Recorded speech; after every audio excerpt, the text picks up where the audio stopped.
Ladies and gentlemen, welcome to the Above the Bar podcast, where each week we belly up to the bar with a new guest, find out what they do, who they are, and what makes them great. So sit back, relax, and enjoy.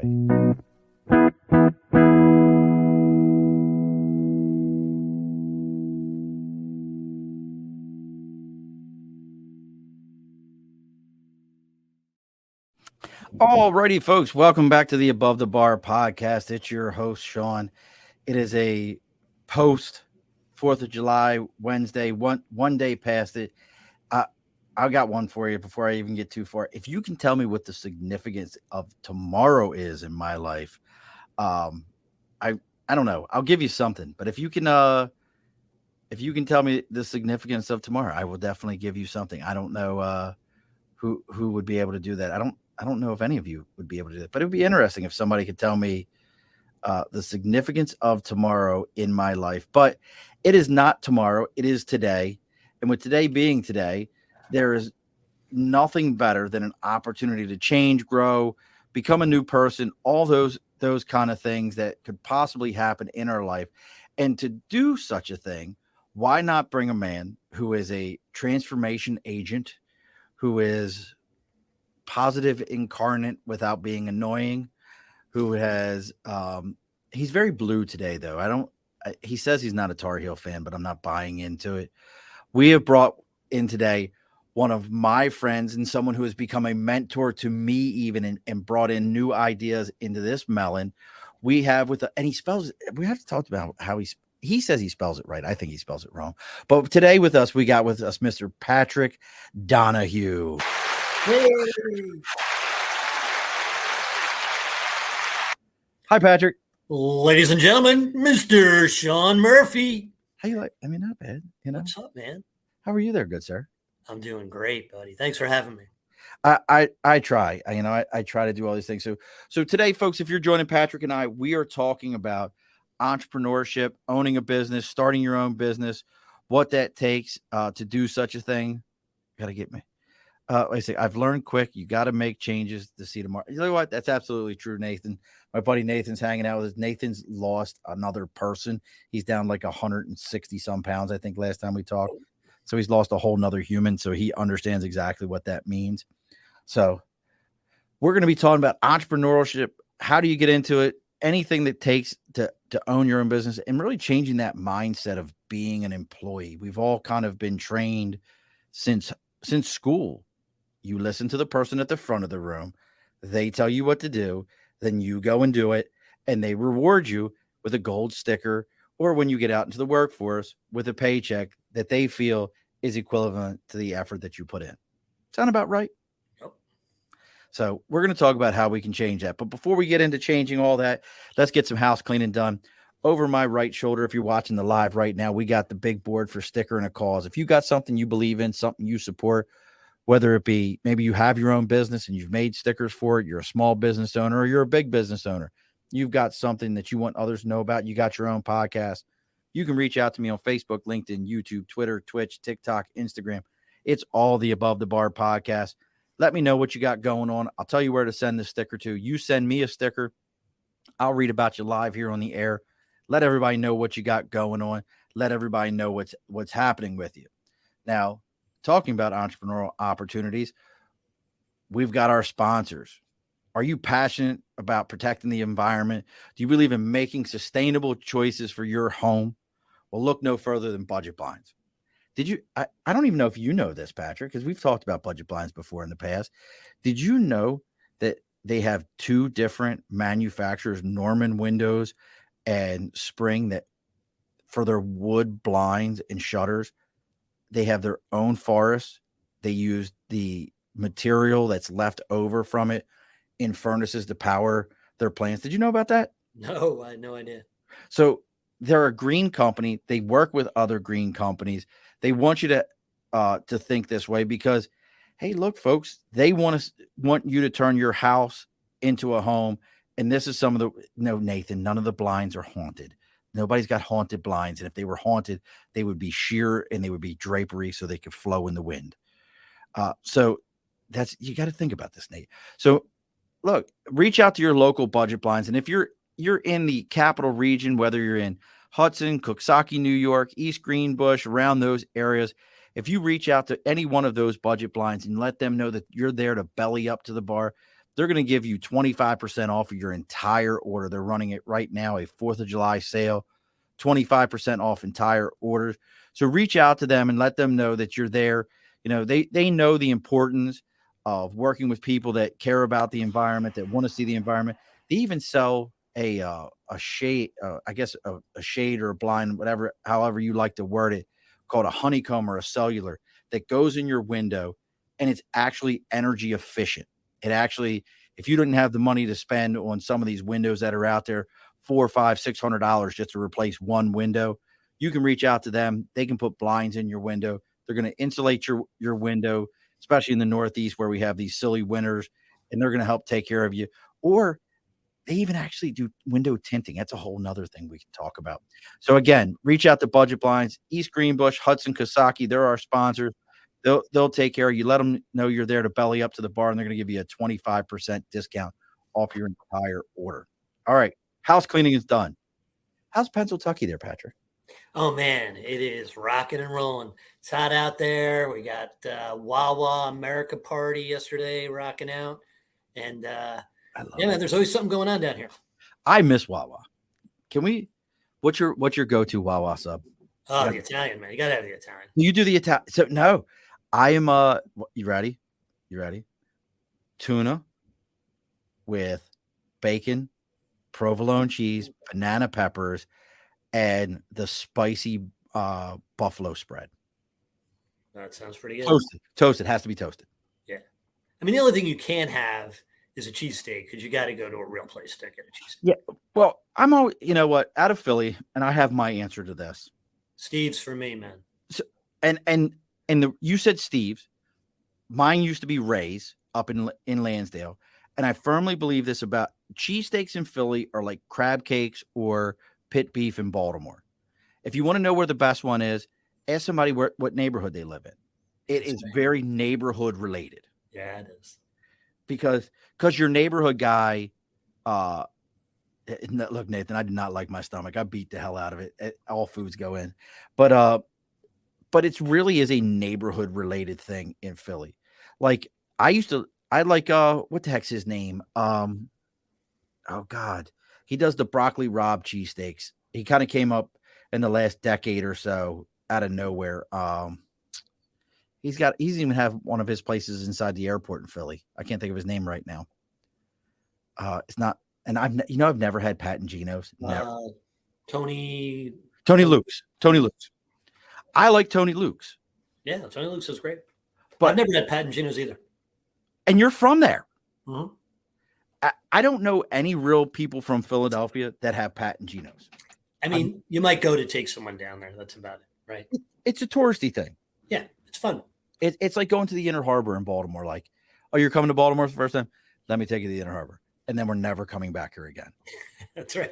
There's nothing there, by the way, besides Pat and Gino's. So. Right. Yeah, like it's a corner and then get it and hurry up and leave. That's everything I've heard. If you really want to have fun, in Philadelphia, take your friends to K&A. Take them to Kensington and Allegheny and leave them.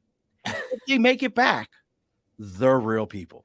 Oh, no, that's all turned around now. It's beautiful. What? All townhouses. Well, in Kensington, I'm about to say, what? People are moving down there telling me, dude, you got to invest down here. This is going to be the next, I would believe that. Yeah. I would believe it's coming back. But I'll tell you a funny Kensington and Allegheny story. So there used to be a Marine Corps recruiting office on Kensington and Allegheny. And I had buddies that worked that office. They used to tell me that that there was a set of steps that went to the basement there, but the basement was a dirt floor in Philadelphia. So there was no actual basement. So one day the district CO showed up and wanted to tour the station because they were trying to get out of there and he didn't want to let them leave. So one of the recruiters, I can't think of his name, walked around picking up crack vials out of the street and placing it on the bumper of the colonel's car and just leaving him there, trying to get him to get his mindset right. And there was another one. We used to get lists from high schools back in the day, and they would like give them to us, and you had to type them out. The guy who was there at the time as the station commander, entrepreneurial. He was very entrepreneurial. He would go to the ladies of the night that would walk the streets, and he would tell them, look, if you're willing to do this for money, you're willing to type a list for me for money. And he would pay them to type his list for him. Cool. Yeah, Philly gets a good rap for its violence, but the endless neighborhoods, Society Hill, Old City, the Boathouse Row, Spring Garden area, the Museum Mile, the Old Town, the hotels. I mean, Rittenhouse Square. There's so many great neighborhoods. They don't connect well, which is why Philly has violence.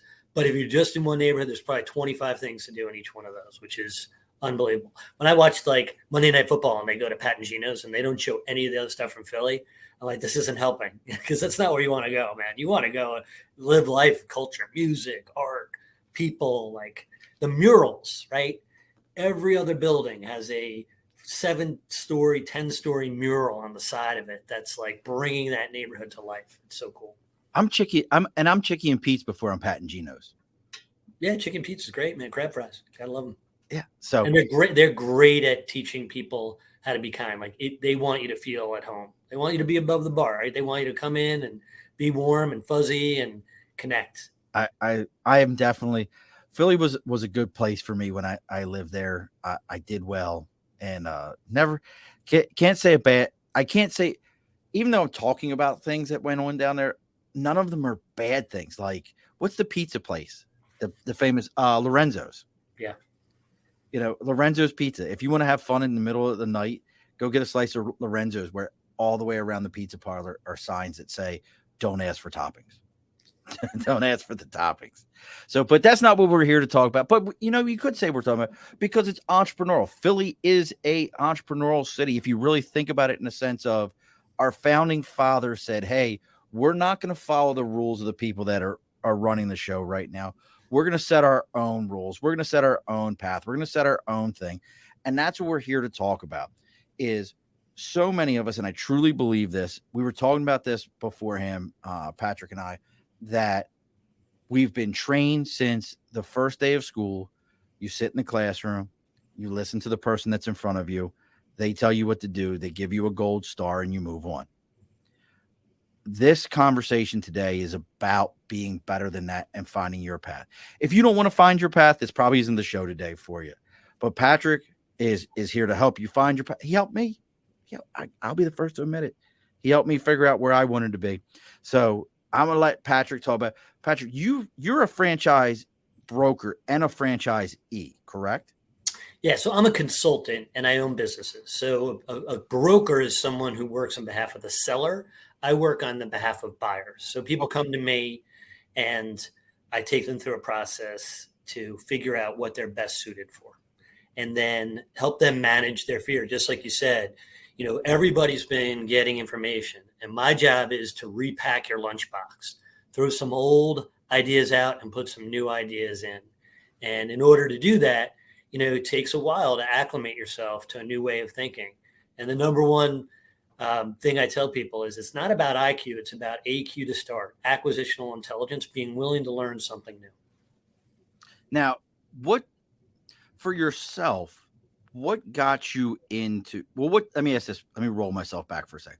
What came first for you in your chicken and the egg story? Was it owning your own businesses or getting into working for people to help them find franchises? What came first?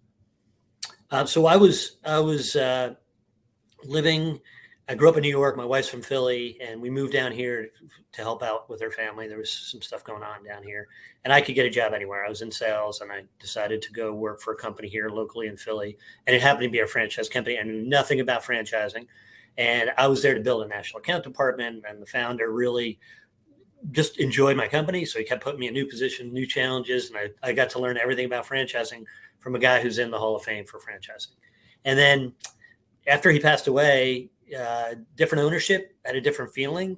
And one of the things that I just no longer enjoyed about my life was I didn't have agency. You ever hear that word, agency? What do you mean by that? So agency is controlling your time, your destiny, your money, all of it, right? So let's take money. Independence Day, by the way, thank you for your service, Sean. And here in Philly, you're constantly reminded where to get started. And all these aristocrats who essentially had a pretty good life under British rule risked everything for us, right? All those guys had money. All the guys who signed the Declaration of Independence, but they knew that they were taking too much of our money. Well, think about corporate America and how much money they take. For every dollar you make a company, you get a dime and they get a dollar. Now, they don't get a dollar in cash. They get a dime like you get a dime because it gets divvied up, right? But they own the equity. And this is where you got to repack your lunchbox to say, I got income from my business, but I also own the equity. I own an asset I can sell. And I know with what you're doing, there's a lot of equity to be built every day. So, Sean, as you're thinking, what's the value of my business? At the end of the year, I make this many dollars, and then my equity is worth a multiple of that. That's how you get to own the dollar versus the dime. And, we are just always told, hey, go to school, get a good degree, get a job, work for someone else, because that's less risky. But the penalty is, it's just like the same thing our forefathers went through. You're losing the majority of the wealth building by building someone else's fortune. And it's funny you say that. That was actually my biggest eye opener. Was I helped a company build a location that they couldn't do on their own. They had tried it once before. They failed at it. I did it. And in a year and a half, $1.5 million that they did in sales, in gross sales out of this area. And I looked back at it and I went, I saw personally less than 10% of that, and thought that I can't do that. I can't do that. That doesn't make any sense to me. And it was sales. It was sales related. That's what drove me. So as people are approaching this mindset, and I think every day we all go into, if we're doing the 9 to 5 grind, at some point in our day, we think, I can do it better. I know more than that guy does. But what I think a lot of folks miss is, do you really know better? What are some of the things that you would say to somebody if they're starting this journey? They're getting ready to take off with that first 30-inch step into this realm.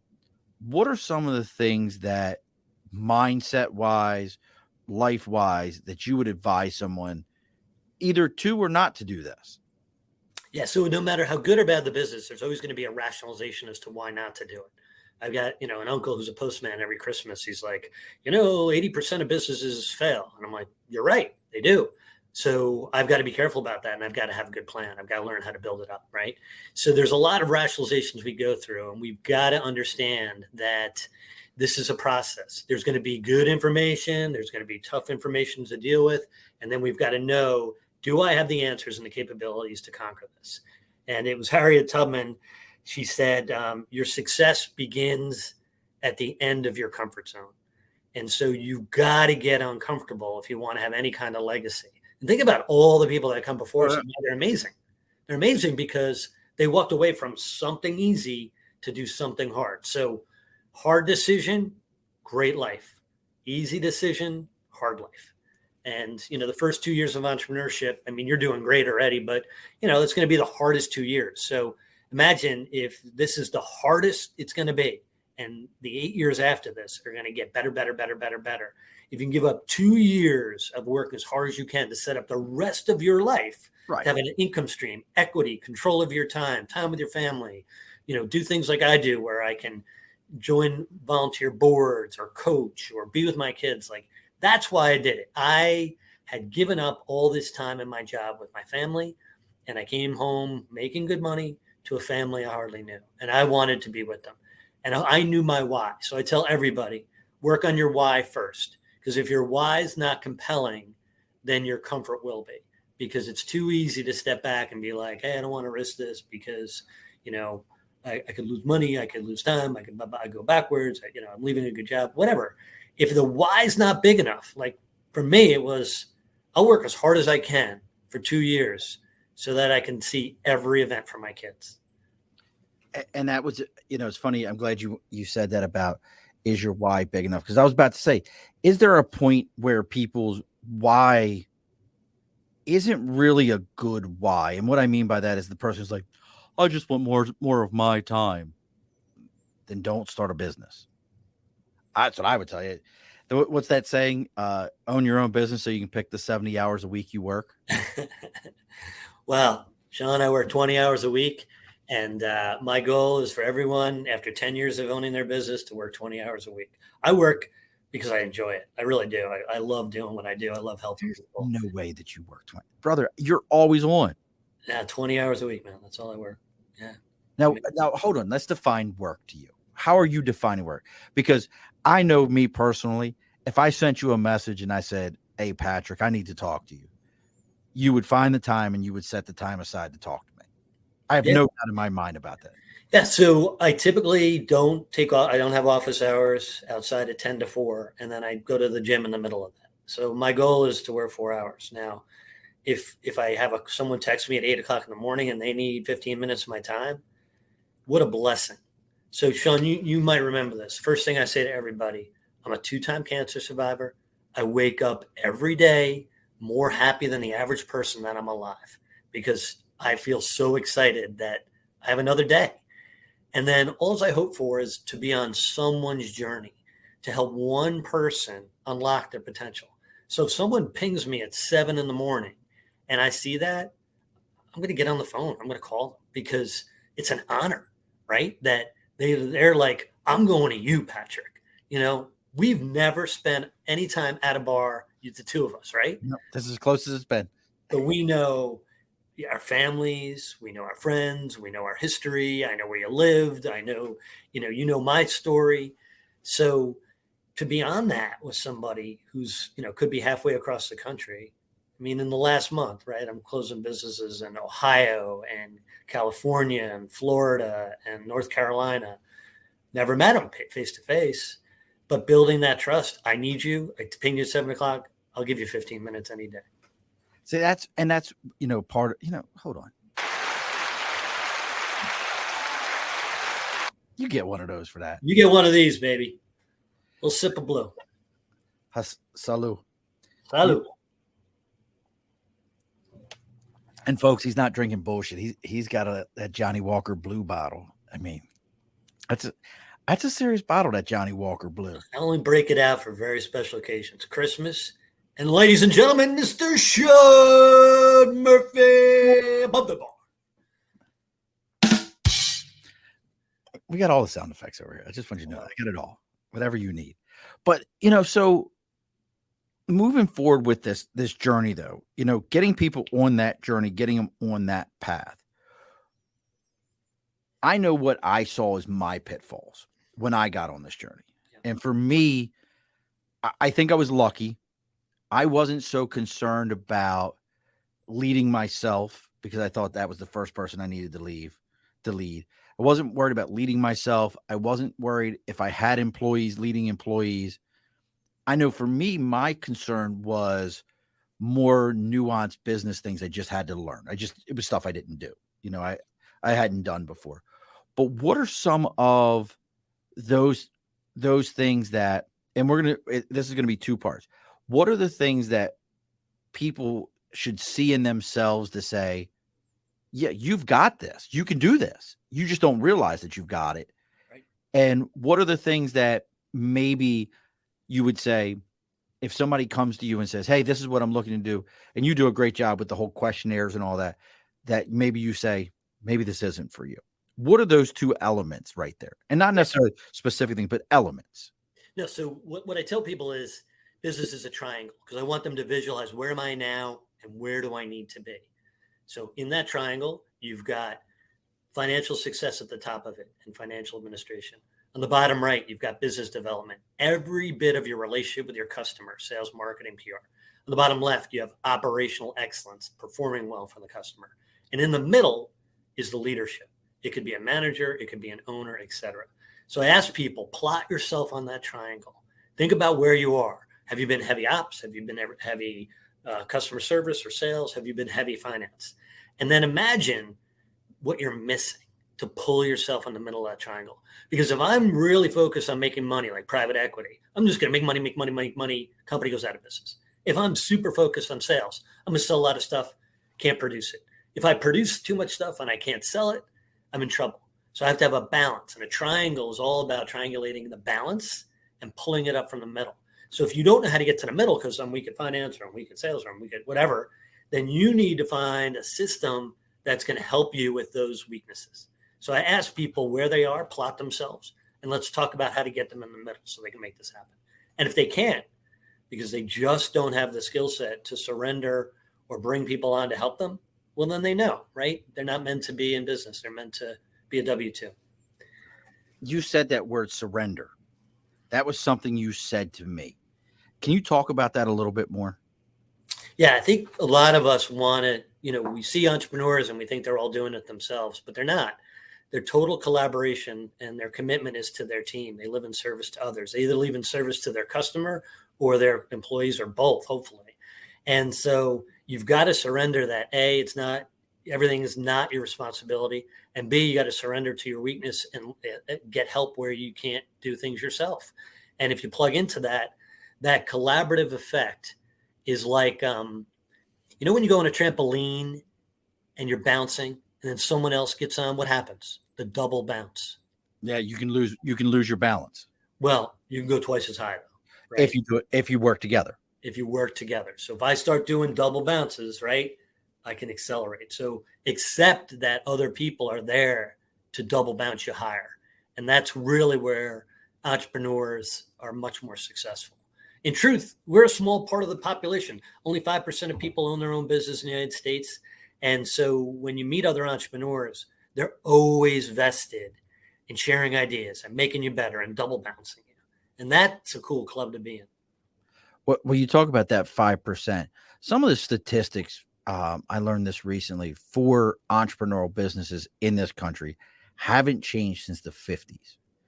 And and correct me on the numbers, Patrick, because you're way better at this than I am, but it's something like 90% don't make it after 5 years or some crazy number like that. What's the actual number? Yeah, so I've heard 80% after 5 or 80% after 10, but truth be told, it's 80%. And there's certain industries that just get rocked. Restaurants get rocked. Doing what I do, like being a solo entrepreneur with no employees, 88% failure rate, tremendous, off the chart. So, really where you'll see people is in businesses like yours, right? A home-based business where you've got low CapEx, most of your expense goes into marketing and activity and pleasing your customers. And that just grows, like it just, spreads because of the referrals. That's the best way to succeed in my mind.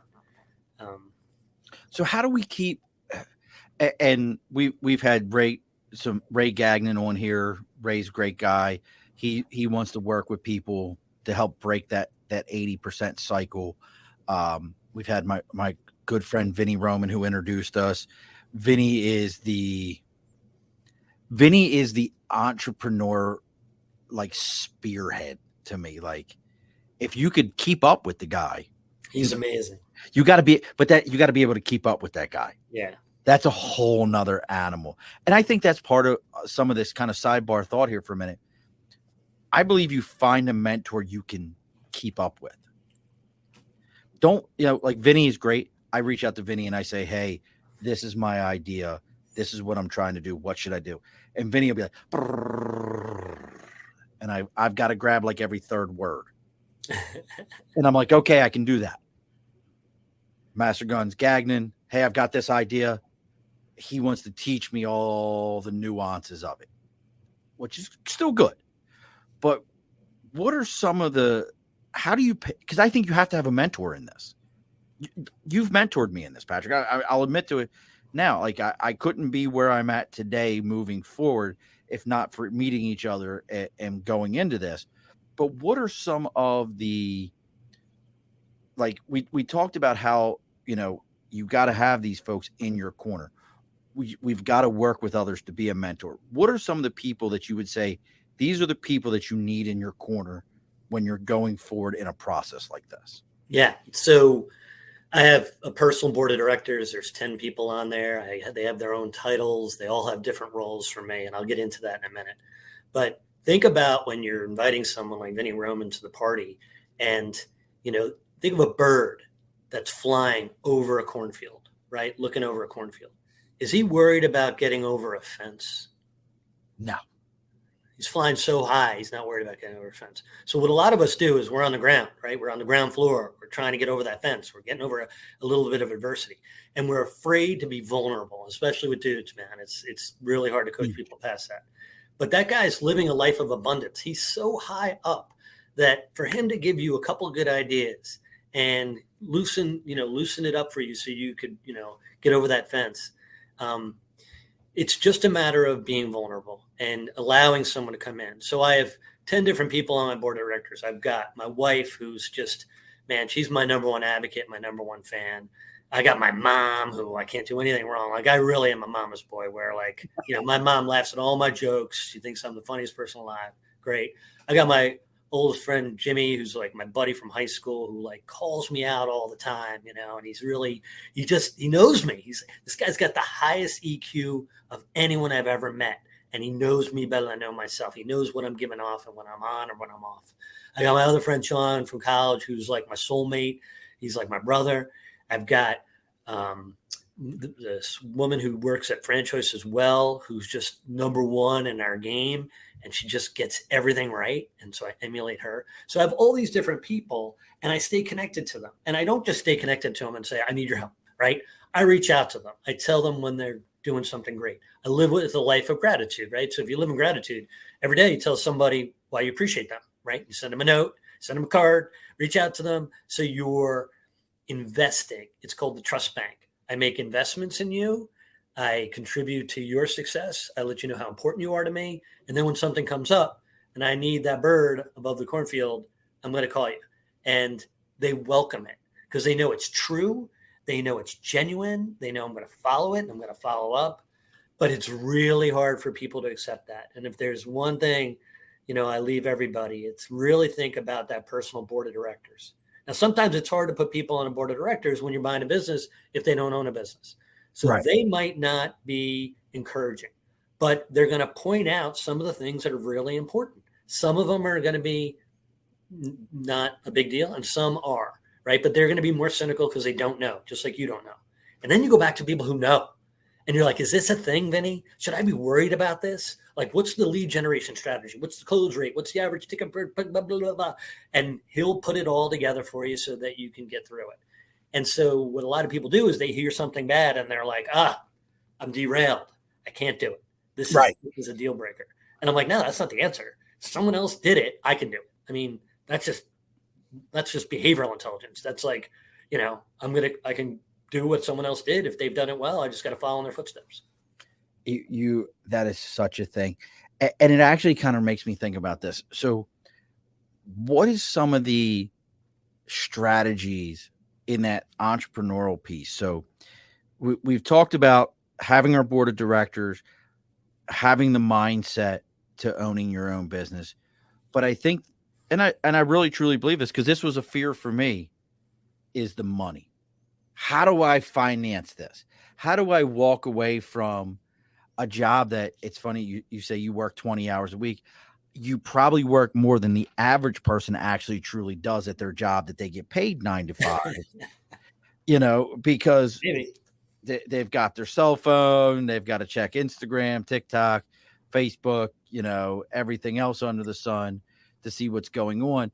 You're probably working more than they are at 20 hours and they get paid for 40 of them. So from a finance standpoint, and I think this is the first excuse most people have if I told someone like, hey, and I think that when I was looking at businesses before you and I got to talking, the lowest buy-in I saw was $30K. That was the lowest. And that wasn't counting the equity that they expected. Like the buying the territory side to it was $30K. Yep. Most people don't have $30K sitting around. So I think that's their number one excuse. Real or not, it's their number one excuse. How do we take these things out of the equation to see if it's real? Yeah, great question. So first of all, you're in the military, so the government wants to loan you money because we really appreciate your service. And it's a good bet, Sean. What happens if you don't follow a process in the military? Well, you don't become a gunnery sergeant. I can tell you that much. Well, actually, I take it back. You become a gunnery sergeant. You don't become a master sergeant. People could die though, right? If you don't Yeah, follow people process, die. people Yeah, die. there's a process for everything. So I deal with a lot of military people, and I'm like, listen, this is going to get hard because you got to do this, and then this is going to happen. Then you got to debrief and do it again. And they're like, yeah, that's what I do. I follow a process. And so there are loans out there. There's ways to borrow money. So most people have money in their home and their 401k. And so you can get a home equity loan. And so let's say your home is worth $300,000 and you've got, $100,000 in the home. You could borrow a percentage of that to start a business. For me, in buying my businesses, I like using my 401k because I have money in the stock market and I can't do much with my 401k. But I would rather own, if I'm really going to bet on myself, I'd rather own stock in me and my business than own stock in Apple. Apple's amazing. It's got me, my kids go to college and probably because of Apple, right? But the return I get on myself and my businesses is way beyond what I get from Apple. So if the average stock return is whatever, 7 or 8% over 100 years, right. Obviously you can do better or worse than that. But in your business, if I want to invest and I want to put a chunk of money in, I want to get, $1 in for $1 out. So if I put $100,000 in, I want to get to the point where that 100,000 makes me 100,000. That would be my goal. And is that possible? Can you make 100,000 from your business? If you put 100,000 in, you could. So the hard part is repacking your lunchbox. Go back to that philosophy. I love that terminology. I love that. Thank you. You're told from the time you're a kid, what time you get out of college, put money in your 401k. Great idea, right? Pre-tax money, it goes in, there's match, right? But when you don't have a job anymore and you've got that money sitting there, think about how much more valuable those dollars are. Not only did you contribute, not only did it not get taxed, but chances are your company contributed to it also. Now take money you earned. It got taxed, and now it's in your savings account. So that money is really thinned out already, right? Whereas this 401k money never been taxed before. And if I can use that and roll it over with no taxes and no penalty to own stock in my business, I own my 401k owns stock in my business, and I'm able to go put those assets to work. So most people don't realize they can do that. Most accountants don't. Like I talk to my accountant and other accountants, and I get people's accountants on the board all the time, phone all the time, and they're like, you can't do that. You're gonna get penalty. I'm like, listen, man, you're an accountant, and I don't know what you don't know about your job, but you don't know that. I know an owner in another franchisor in my business that's what he did. He took a loan against his 401k. It's not a loan. I don't want to. It's a specific name. I'm using that. It's a rollover. So I'm going to buy stock in Apple. I'm going to take some of my Apple stock and put it into Patrick Donohue Inc. So I own stock in my 401k of this company that I'm starting. It's the same thing. Right.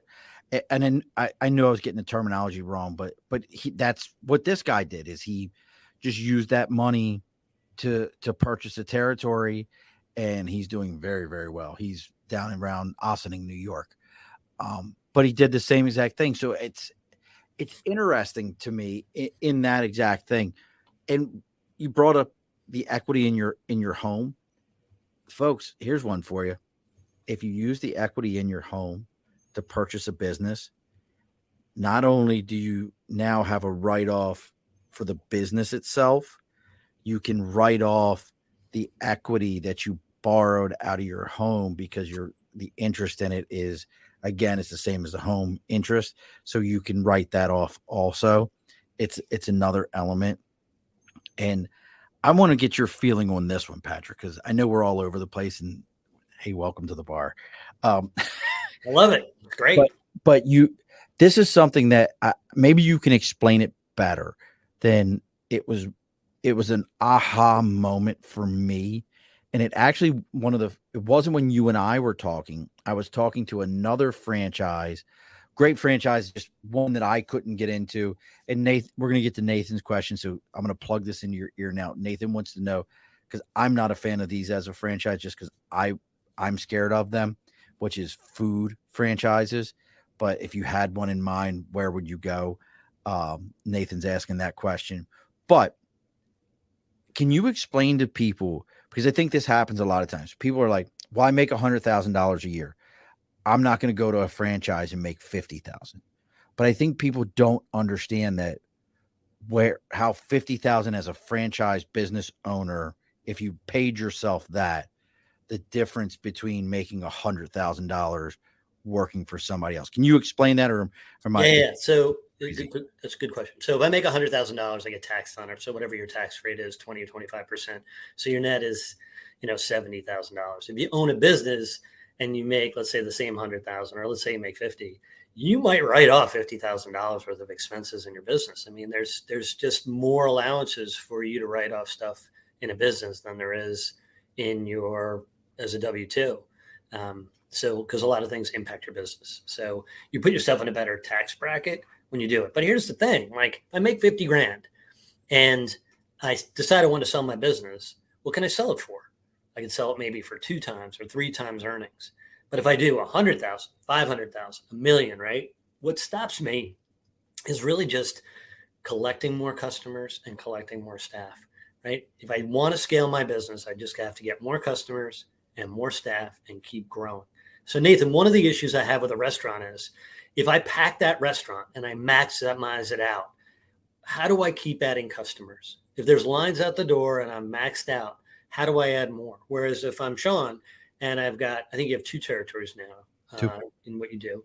So now you can just service more people. And then when you service more people, you get more of their friends. And then if you maxed out that area, you could buy more territories with the income you already have from your business. Whereas in a restaurant, every time I do it, I've got to get another location versus getting another truck or whatever. So I'm increasing my CapEx by 2-fold in a restaurant, where in another territory, it's only a small investment of another territory. So big difference when you're talking about wealth building opportunities. Other thing about restaurant, you can't own the real estate. So if I was going to coach you, Nathan, on owning a business, I would say you've got income.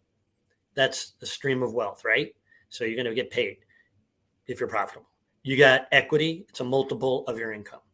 You could buy real estate. So Sean, right now, you could go out and buy a building and put your business there. You could rent other space to other companies, right? And then you could create income through the real estate of your business. You could depreciate that asset, but as you add more businesses in there, you collect more income and you're going to make more equity from the building. And so there's 4 streams of wealth that you get from a business: income, equity, real estate equity, and tax advantages. In a restaurant, you get income because you can't own the real estate, and it's really hard to build equity. So if I have a huge CapEx on a burger place and it's $1 million, or a pizza place at $600,000, I've got to make $200,000 in profit of a pizza place just to sell it for what I invested in it. And that math doesn't work for me. I'm a math guy. So if I could keep my investment really low, $100,000, $200,000, and I could build equity in that business to sell it for $500,000, $1 million, $2 million, that's how you win in my idea. So it's not that I don't like food. I love food, but there's reasons why restaurants fail more often than not. Labor model is really tough to get people to make turkey sandwiches. There's no like progression in your career. Everybody wants off nights and weekends. So it's tough on the employee side. It's tough with minimum wage. It's tough with a product that goes bad. It's tough with trends that change. It's tough paying that real estate bill first before you pay yourself every month. And that's why restaurants fail. So in the 20 years I've been doing this, I've put people in 0 restaurants. And the reason why I wear my gingham blue shirt is because here's what I believe. This is not Carolina blue. This is gingham blue. So it's a white blue mix. And it means I believe that white collar people should look to blue collar service businesses where they can use all their executive experience in sales and marketing and operations by bringing that to the party and compete with people who want to work in the business and not on it. Because if I want to work on it, not in it, I want to compete with people who want to work in it because they'll never scale the way I can scale. I love it, but it is Carolina blue. I don't care. It's Carolina blue. It looks Carolina blue to me. All right, at least it's not Duke blue. Oh yeah. Oh God. Look, I'm a Terps fan, so that we don't we don't associate with Duke in any way, shape, or form. We're getting close to closing the bar here soon. And guess what, Cody? Absolutely, you can claim your dog on your taxes if you own a business, and can prove that your dog helps protect your business. It's one thing if you have a business that has no actual physical stuff, but like I have product. My dog being able to alert me if there was an issue at my home where my product is stored is a real thing, and you can use it that way. Nate said the same thing. Looks like Tar Heel Blue. Um, but that is a real thing. You can claim your pet. You can claim an animal as a guard animal if they are watching out for your assets. So that's why we have a corgi. He's loud. He's loud. I've always said I don't need my dog to protect my stuff. I just need you to let me know if anyone's around. That's all I need. Yeah, so one of the cool things about other business owners, right? Again, that board of directors is people will tell you, you could write that off, or you could write this off, or yes! Hey, like this is how I manage my business, right? People are really willing to share that stuff. I can't get over how many other business owners I've talked to, and I'm like, they're like, you can do this. And I'm like, are you sure? And I have an amazing accountant. He's down he's down in New Orleans area. And I'll send him a message and I'll be like, can I do that? He's like, yeah, I've already done that for you. And I'm like, really? I didn't know that was a thing. And he's like, yeah, bro, let me do my job. Let me do my job. I'm like, all right, that's fine. I'll let you do your job. Now, how about, and I want to kind of roll back for a second. Well, God, Patrick, I could ask you a million questions. So rolling back for a second, you said that individual ownership franchises fail often. What, when you say individual, so like I have a service business where I have people, look, I got Nate or Patrick, look who it is. Oh, ladies and gentlemen, Mr. Vinny Roman. Look at that guy right there. Coming in high and tight from Amazon land. He just got out of work. Well, I just put blinds in his house, or beautiful rollers in his house the other day. You didn't put it in his house. Whose house did you put it in? I put it in Jay's house. Okay. Yeah. Okay. I put it in Jay's house. Fair enough. And DJ Flores, absolutely mastermind of like-minded entrepreneurs, or where magic happens. I absolutely agree with you, DJ. It has been amazing to me. I've always wanted to own my own thing. I watch my parents own things. I watch my parents own businesses. It's funny you brought up the owning property. I just had a conversation with my wife this morning where I sent her a text because she's kind of getting the bug because she sees what I'm doing. And I told her, I said, okay, that's fine. Vinny, give me a second. I sent her a message and I said to my wife, I said, sure.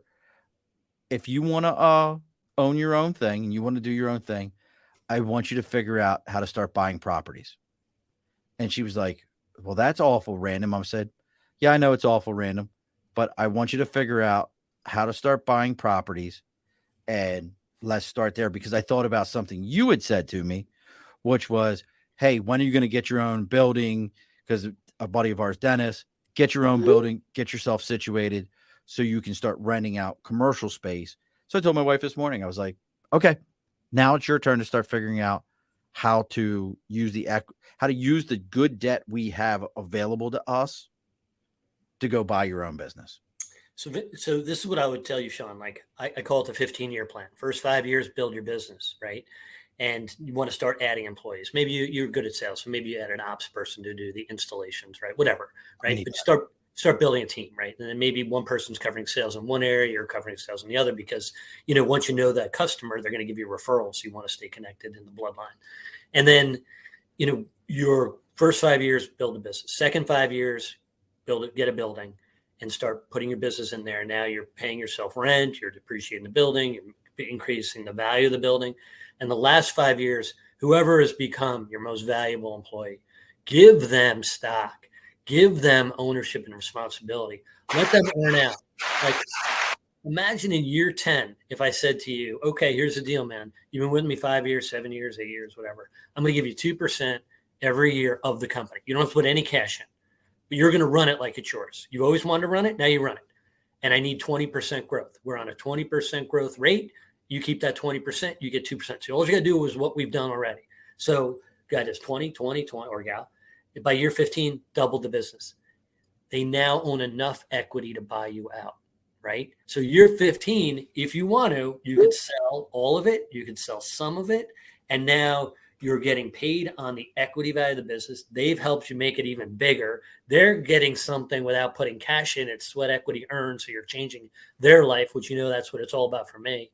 And now you've got a much better world, a better ecosystem. Vinny. So he harassed me. He's always harassing the shit out of me. Always wanting, like, you just can't, you ever had that pair of shoes that you love them, but if you wear them, they're going to hurt your feet? That's Vinny. I love him to death, but he's my favorite pair of shoes that if I wear them, they're going to hurt my feet. Hi, love. Cheers, Patrick. What's up, man? Here's to you. Happy 4th of July. Thank you for your service, my friend. Thank you, brother. I appreciate it. Same to you.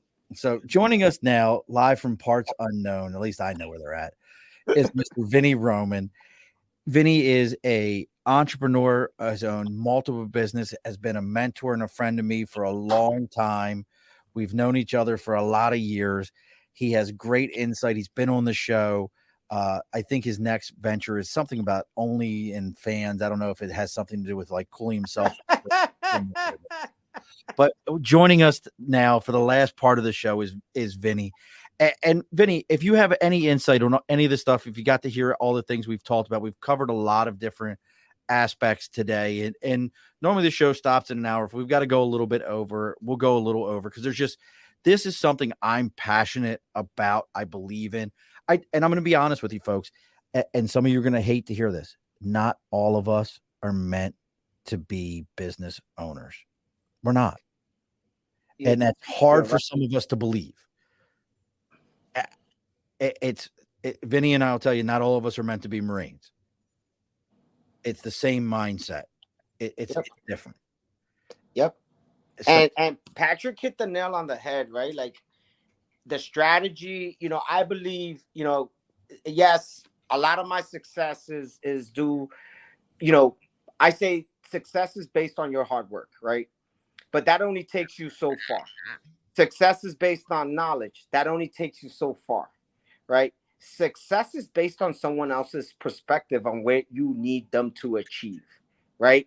And Patrick's strategy is what I do every day, but I do it different, right? So it's the same, but it just sounds different because one of the things with my company down in the city is that I do is I grow and give opportunity to my drivers that normally wouldn't get that opportunity, right? And I love to say we all bebes kids, right? We all come from different walks of life, right? We come from the projects, we come from here, we come from there.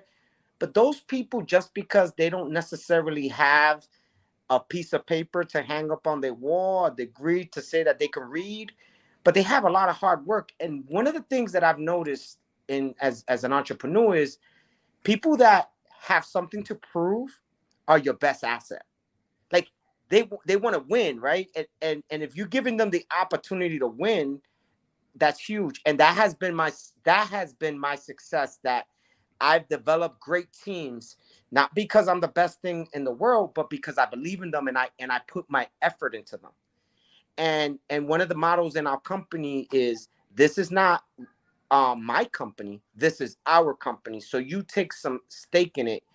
And as of right now, I have my right-hand person. We just opened him his own DSP. Like that's right. Like that's so we took a kid from Lebanon that's been in the country for 4 years, and we empowered him. We taught him, we mentored him, and we educated him. And now he's his own entrepreneur, right? Living that American dream. It just takes a little bit of work from you to believe, let those rings go, bring them back. Just like as a Marine, right? We guide, we teach, and we mentor, right? And then to go to your statement is, not everybody could be an operator. They are coaches. I know people that could talk the coach game. Man, they'll sell you a building over the phone and they'll coach you through, they'll make you believe that you could believe, right? But then when you look at them in the field, they're not good operators. Right. That's okay. Those who can do, those who can't teach. Right. And that's okay, right? So, but as an entrepreneur, you got to figure out who is that, right? Within your arsenal, right? Like who do you have? And that's what I've learned, right? Like I am not an office guy. I hate being in the office and I hate doing work. So my weakness, my God, I got two guys that hate going. I got two guys that hate to work sitting here telling me one works 20 hours. One, I've seen you at work. All I hear when I go to his house, look, Patrick, you want me to tell you what I hear when I go to his house? Jay, where is this at? Jay. That's all you hear. That's all you hear the whole time. And Jay's in there. She's like, she's in her office. She's working it. She's making it. And I hear, Jay. It's all you hear the whole time. Hey, ideally at the end of the day, you want your business to be big enough where people who want to be part of what you're saying, if you're treating them like family, like Vinny does, they want to stay with you. And they want to take initiative. They want to be like, Vinny, I got this. Go hang out with your wife, man. We're good. I got this, right? And the more you give and you compensate them appropriately, the more time you buy back for yourself. That's what people understand. In work, I work hard, I get paid. I work harder, I get paid more. I work harder, I have a heart attack, and I get laid off. In business, I work really hard, and then I start making money, and I start hiring people so I don't have to work so hard. And I start relieving the burden so I can be with my family. It's a reverse operation, and it doesn't make sense as we get older to try to think we can outwork a younger person. That formula does not work for corporate America, and it's wrong. So stop the tyranny. It's my Independence Day speech. Stop the tyranny and free yourself from the shackles of corporate America. Hell yeah. I got a curiosity question for the two of you, and this just came to mind to me. Is there a difference to you, and either one of you can answer this, between a good boss and a good leader? Or are they the same thing? They're two completely separate things. So I always post this at least once a quarter on my group chat for my business, right, to my team. And I go, I want to understand how your leaders are doing.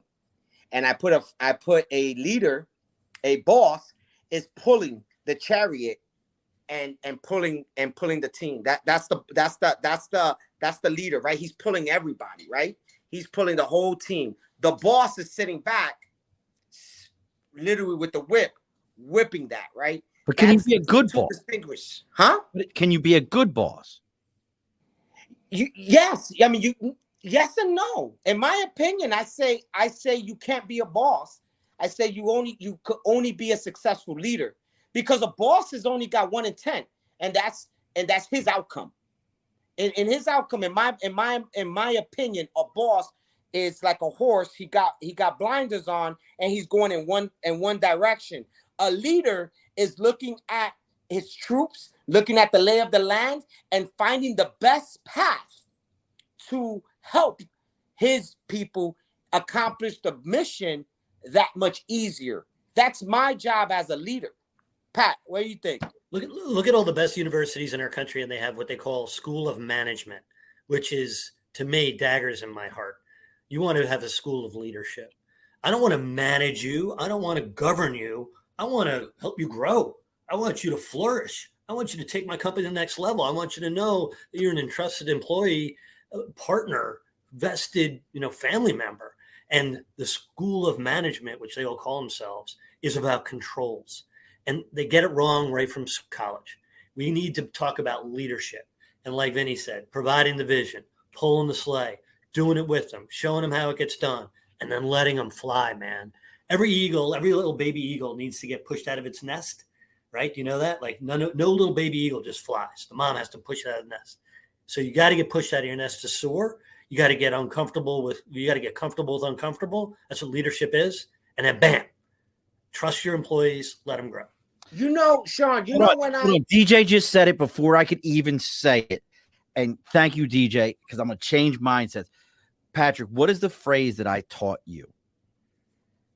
Do you remember?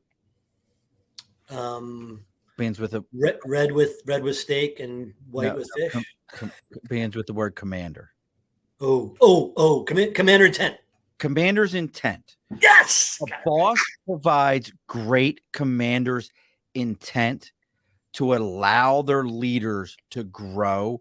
A great leader has not reached that point where they can be a great boss. You can be a bad boss that just stands up there and like, go do this, go do that, go do this, go do that. Vinny, guess what? You are, whether you fucking like it or not. And I love you, brother. You are a good boss. You provide intent to your people and allow them to lead and do their own thing. How many times when your people come to you with a problem, do you give them an answer, or do you, and Patrick, you and I have talked about this, or do you let them try to figure it out before you answer them? So I see where you're going with it. Hold on. I see where you're going with it, but I'm going to give you one good example. And then I'll answer that statement. When we were recruiting and we was on the street, when I came in, and Patrick, the 8412 community is the career recruiters. Those are the guys that went on recruiting duty and stood on recruiting duty. That's me. When I learned the difference between a boss and a leader, in my professional opinion, it was when I went on recruiting duty. I went on recruiting duty, and you saw all the 8412s doing this, kicking their legs up, right? Legs are up, right? Don't know what I see that. They dictated the commander's intent. Where they lost me was they never walked the dog and showed me how to truly accomplish the intent. You just said it. They dictated the commander's intent. They were not the commander. But hold on. This is where I'm going to close the loop. Where I close the loop, and then you guys tell me. And then then I became a leader, right? I became a boss. I got a station that made mission one time in 24 months. And I had the same 4 Marines. And I didn't do anything different other than I showed the Marines that this mission was our mission. I showed them the intent. So I'm pulling the crew. With that same group of Marines, nothing changed. We made mission every single month, and we almost won Station of the Year.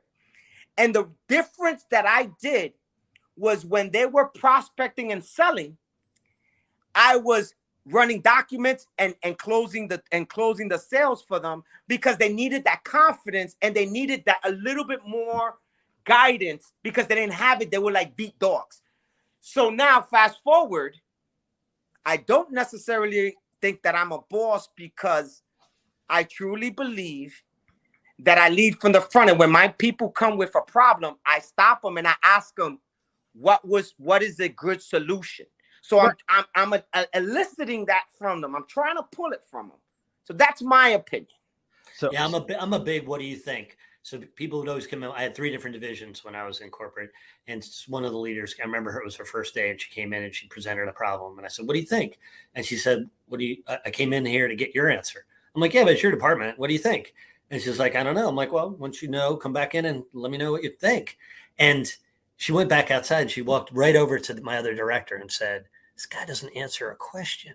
And he's like, no. He's not going to do your job. He's going to help you figure it out. Now, if it has to get done in the next 10 minutes, he's going to give you an answer. But if it gives you the chance to think, then you can grow, right? So she came back with her idea, and I was like, all right, let's try that. And sometimes even, it might not be the exact way to do something, but sometimes people have to learn underneath you too. And see, and maybe I'm just getting it too far into nuance. And I think about what Vinny just said to me, and I think about this from an entrepreneurial side, and where I'm at, and I look at the two of you as levels I'm pushing myself to. This is where I need to be. I want to be at that 20 hours. When I reach out to Vinny, half the time I reach out to him, I'm like, hey bro, what are you doing right now? Bro, we're down in Miami right now. I'll hit you up. We're getting ready to go to this. Jay and I are going to this. And I'm like, this son of a bitch, I got dog shit in the backyard. I need to go clean. He's out doing all this. But here's where I see the difference in boss and leader. And you just said it. Vinny, you had commander's intent in your hand. And for those who don't know what commander's intent, in the Marine Corps, Vinny and I were taught our commanders would say to us, here's your mission letter. Here's what we need you to do. Go take, you've all heard the term, take that hill. And we were told this, but they didn't tell us, take this person and send them there. Take this person and this person, send them there. Walk first step here, the next step. We were allowed to be leaders and figure out how to get it done. But a great boss or commander knows what needs to happen. And I'm going to tell you both, the worst guy I ever worked for, the worst. I wouldn't, and look, if you're still hanging with us, thank you so much. I wouldn't have pissed down this guy's throat if his stomach was on fire. Oh boy. I couldn't stand him. But I took this from him. Don't come to me with problems, come to me with solutions. And I took that from him. And a great leader, or I should say great boss or commander, however you want to look at it, will use a similar terminology and tell you that. I just heard you say it, Vinny. I just heard you say it, Patrick, of, well, how do we fix this? How do you want to do it? What's your idea? Empowering your leaders, all your people around you, empowering your leaders to come up with solutions and allowing them to take ownership of the solutions to solve the problems, which you do as a great commander, aka boss, that they look up to and say, this person allowed me to grow. Now, Patrick, and so a question, right? I'll add this to that, right? Do you think so? I'll toss it back. I think then in your mind, everybody starts off as a boss, and you choose to become a leader. You mold yourself, right? You got to come to that point, right? So, when I was doing the flooring stuff, my success, right? I was rocking, but it was because I had the same intent, and you're doing it right now because you out here doing your own jobs, your own installs, your own sales. You're building that process, and the difference between a good boss and a great leader is I know everything about my business and I've done everything within my business, and I still do it. And I go back to that 84-12. And again, no offense, Sean, but I can't really stand y'all, right? So you're going beautiful people. We are lovely people. Yeah, okay. And you get to that position, right? And you give it up and you go, I'm in charge. You're gonna do what I say. But a leader now takes them and educates them, makes them strong, and makes them independent. But would you say who does that? I fucking do. God damn it. A leader, a boss. This guy. A boss empowers. A leader does. A boss empowers. A leader does. But you can't get to boss status, real true boss status, unless you've led. We can all say we want to be a boss. And look, DJ, I'll throw you one extra. Don't bring 2 solutions. Bring 3. Bring me one that you really believe in. Bring me one that you got about a 90% belief in, and bring me one that is so outrageous that it's throwaway. If you come to me with those 3, because people don't like that throwaway one. I love the throwaway because what's in that throwaway solution is normally some wild ass stuff that you go, that could work. And if you have to think about that, the third one always, you take the boundaries out of it. You take the boundaries out of it and you go, well, you know what? Damn it, that might work. Yeah, I think sometimes the first 2 might be obvious, right? They might be obvious, mundane, it's been done before. That third one might be like, it might not work right now, but it might be so off the chart and it gets people thinking, it gets people excited. You're like, hey, you're using your imagination. I'm not sure we can do tomorrow, but there's pieces of that, or there's elements of that we got to try. I love watching Vinny's eyes just roll like his brain. Like, listen to me, folks. If you're not watching the live, go find the live. Patrick is like the cool, level-headed dude that's like, listen, guys, let me go ahead and help you out. I got you. Let me show you how this is. Vinny is like, as I'm talking, I can see Vinny's wheels working. He is like every mechanical piece working. He's got this infectious smile that like gets at you and you're like, this son of a bitch, I want to stab him, but damn it, I like him so much. And his wheels get to turning and he's thinking like, Murph's got ideas, but I got other ideas. Let me throw these at him right now. And he forgets I can hit mute. I got the power of mute. Nah, yo, Sean, because for real, like real talk, you're right. You're right. Because like as you saying all this, right? And it brings me to like a lot of a lot of different perspectives, especially in the franchise world, right? It's like it almost when you talk about like the DSP world and what I'm in, right? You give sometimes these owners, right, that never been an owner and they've gotten an opportunity of a lifetime, whether you buying it or you got it, right?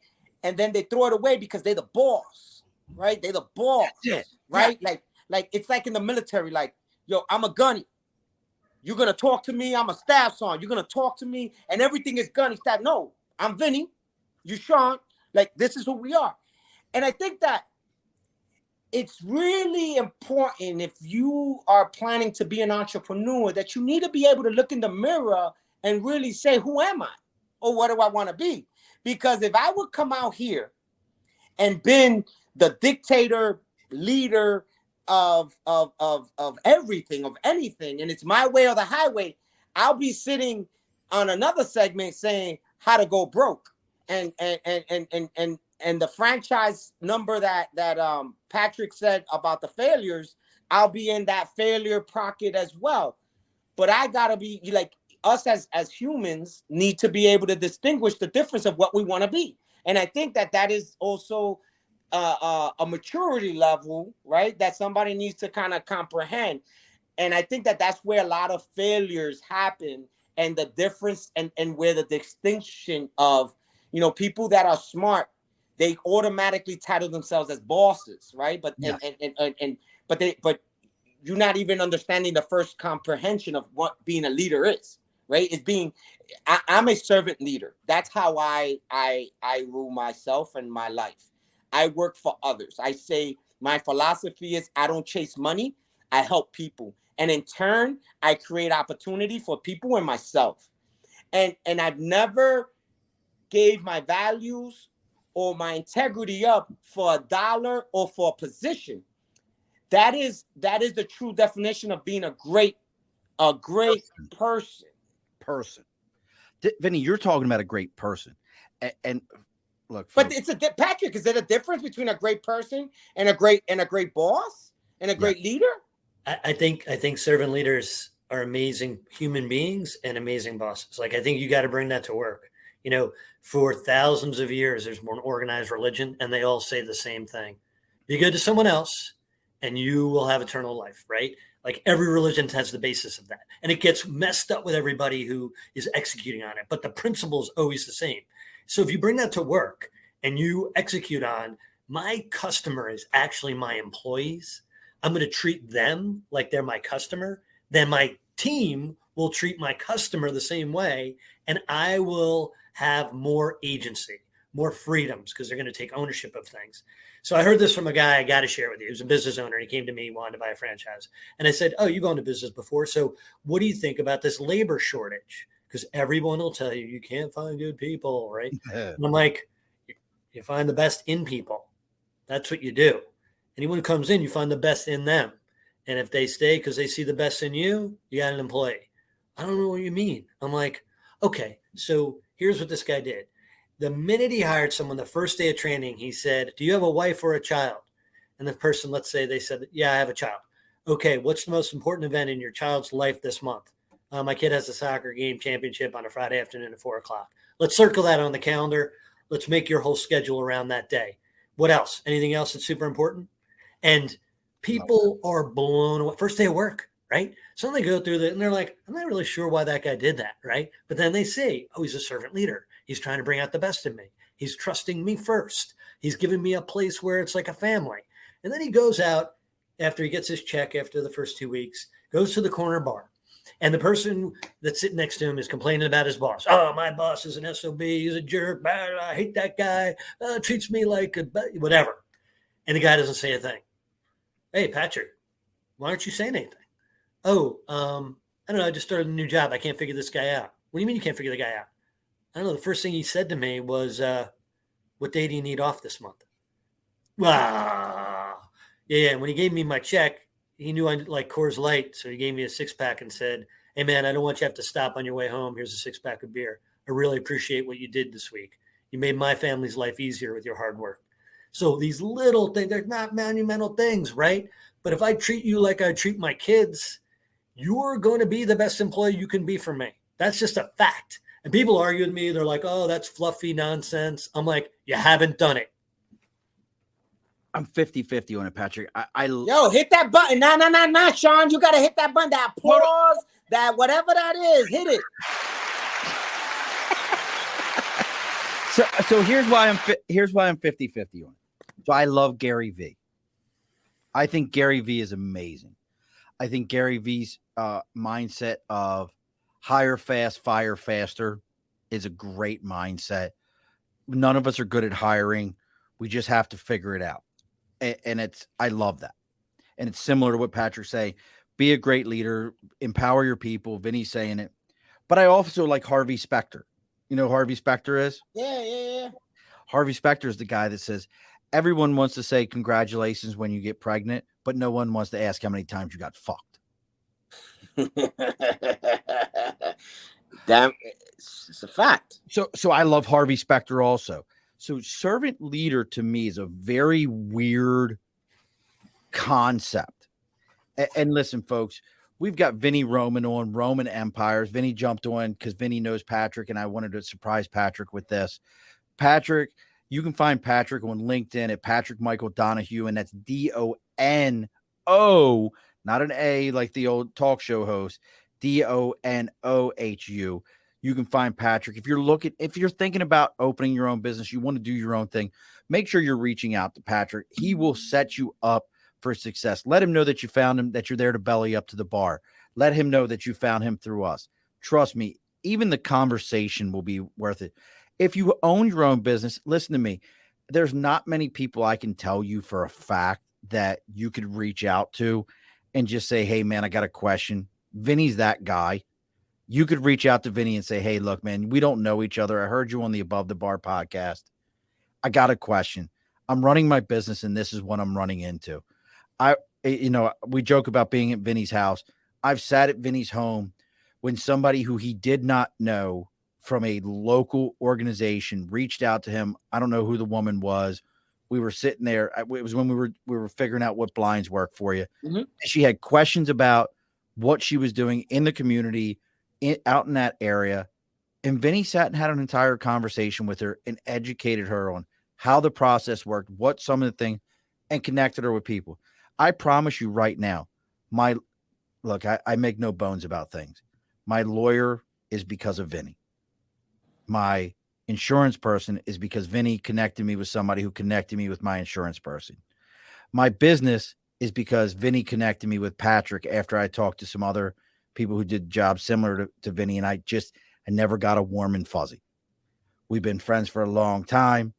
I owe a lot to that guy. If he asked me to bury a body for him, I guess we're burying a body, because we were sitting in a barbershop one day and he didn't realize I was sitting next to him, and we turned and looked at each other. I'm like, what the fuck's up? 2 gunnery sergeants. And I told him I was working for CSX, and he looked at me and he goes, you're going to hate that job. I was like, nah, I'm going to love this. This is going to be great. He's like, you're going to hate that job. I know you. You're going to hate that job. I know guys that worked over there. When you're done hating that job, let me know. I'll get you over at Amtrak. Guess what? I worked for Amtrak for 7 years. There's nothing I can say bad about the guy other than his choice of sports teams. That's we'll get him Raven tickets at some point in time. But listen to me, folks, and we have gone longer than we normally go, but this is a conversation that's near and dear to my heart. I think too many of us either want to be entrepreneurs, and again, we're not all built for it, but we are all built to lead in some way, shape, or form. We're taught in the Marine Corps from day one. If I've got 2 days longer than Vinny and Vinny's got 2 days longer than Patrick, I have 2 days of knowledge to impart to somebody. And that's my job, to impart that 2 days of knowledge. That's my goal at this point. Gents, we're going to put a bow on this thing. There's so much we could keep going on. Again, reach out to Patrick Donohue on LinkedIn. It's Patrick Michael Donohue, Donohue. Find out what he's got going on. See what he's got going. Hey, Patrick, you know what happens in September, right? You know, Fall. Well, besides fall, there's a particular franchise company that's like going to basically be giving away franchises. Did you hear about that? No. Oh, we'll talk about that. They do something with blinds and curtains and drapery. They're like basically giving away franchises. I'll tell you about it here in a minute. You know what happens in August? Saratoga, and I better see you guys this year. Look, if you come up here, are you coming up for Saratoga? Well, I came up last year, Vinny. Yeah, man. All right. So if you come up for Saratoga, I'll get a 6-pack from Famous Lunch. Or actually Gus's. I like Gus's better. I'm a Gus. I'll be back in August. I'm leaving tomorrow, and I'll be back in August. Vinny, where are you going? I'm going to Puerto Rico. I fucking knew it. But this is business, man. We building something, and we building something for another community. Damn it! Yeah. It's about people. I knew it. Look, hey, can I just leave you with one thing, Sean? Because I know this is what you wanted to talk about all night, which is fear and anxiety. And nothing in your life is going to happen great in the absence of fear, right? The first girl you asked out, the house you bought, whatever you did great in your life that changed your life, there's a certain amount of permanency to it. And with that, our body generates anxiety and blood flow changes direction in our body. So when people are fearful about owning a business or they get filled by people telling them, don't do it, don't do it, don't do it. What I say is you've got to embrace it, because besides the feeling of anxiety that you get, you also get adrenaline. And it's like a catapult that pulls tight and can send you into the next stratosphere if you use it right. So don't run away from fear. Use it to fight for yourself. I love it, brother. So look, folks, go find these two gentlemen. If you found us through them, please follow us: Facebook, LinkedIn, YouTube, Twitter, Twitch, TikTok, Instagram. Again, even our email is the Above the Bar podcast. This may sound cliche. Those of us that have children, we've all heard like, share, and follow. That we've all seen that bullshit.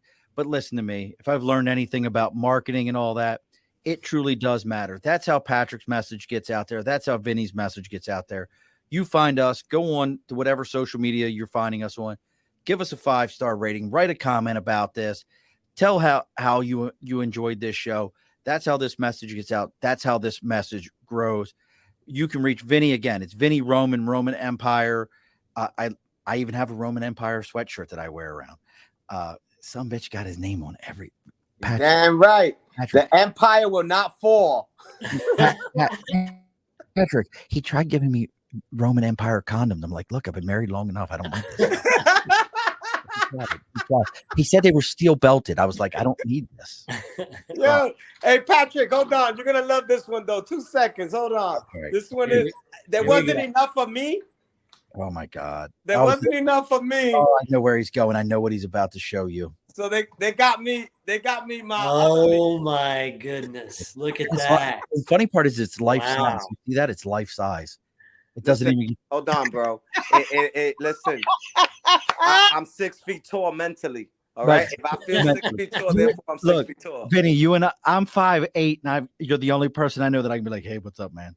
Like, wow. Yo, I got to roll, but Patrick, it was amazing to see you, Sean. I appreciate you. Hold on 1 second before we go. As we do on every episode, the guests always get the final word. Vinny, you get to go first. Patrick, you'll get the final word, but do not log off because we got real quick. And Vinny, I don't think you know about this yet, Vinny. We have a new network called the Second Front Podcast Network that I started. That's only for veterans and only veteran podcasters. So if you know somebody that's a prior service, starting a podcast, looking to start a podcast, reach out to me. We just started the Second Front Podcast Network. You'll love the ending to this one. So Vinny, what's your final word for everybody? Work hard and even harder. Patrick, what's your final word? Hey, we are blessed to have two guys in the company of us that served our country, that keep our independence. We are so lucky, man.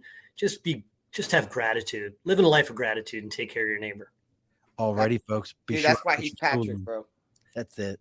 This has been a Second Front podcast presentation found on Apple, Spotify, and wherever podcasts can be found.